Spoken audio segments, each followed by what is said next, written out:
इकबाल 9 नवंबर 1877 को सियालकोट में पैदा हुए। आपके वालिद का नाम शेख मोहम्मद और वालिदा का नाम इमाम बीबी था। आपने इब्तदाई तालीम सियालकोट से हासिल की। गवर्नमेंट कॉलेज लाहौर से BA और MA के इम्तिहानात आला नंबरों से पास किए। इसके बाद फलसफे में PhD की डिग्री जर्मनी से हासिल की। शायर मशरिक़ अल्लामा इकबाल ने बरसगीर के मुसलमानों को अपनी शायरी के जरिए ख्वाब गफलत से जगाया। खोल आँख ज़मीन देख, फलक देख, फिज़ा देख, मशरिक़ से उभरते हुए सूरज को ना देख। इकबाल ही वो शख्सियत थे जो मुसलमानों के सवार अंगेज दौर में रोशनी की किरण साबित हुए। एक संगे मील की हैसियत से मुसलमानों को उनकी शायरी अपने शायरी के जरिए भूले हुए इस बात याद कराया। आज भी हो जो बराहीम सारमा पैदा, आप कर सकती है अंदाज़ गुलिस्तान पैदा।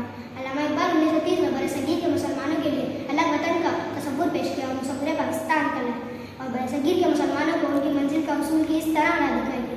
तू शाही है परवाज़ है काम तेरा, तेरे सामने आसमां और ज़मीन है।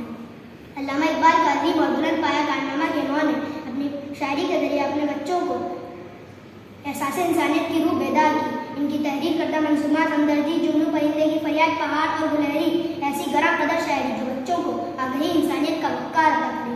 इनकी रब्बे काबा से मांगी हुई दुआ लब पे आती है दुआ बन के तमन्ना मेरी, जिंदगी शम्मा की सूरत खुदाया मेरी।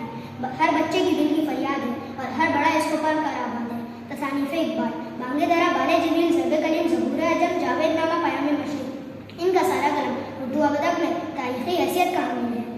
21 अप्रैल 1938 को आसमानी रोशन का ये सितारा तहे ख्वाब हुआ। आपका मज़ार बादशाही मस्जिद के करीब लाहौर में है।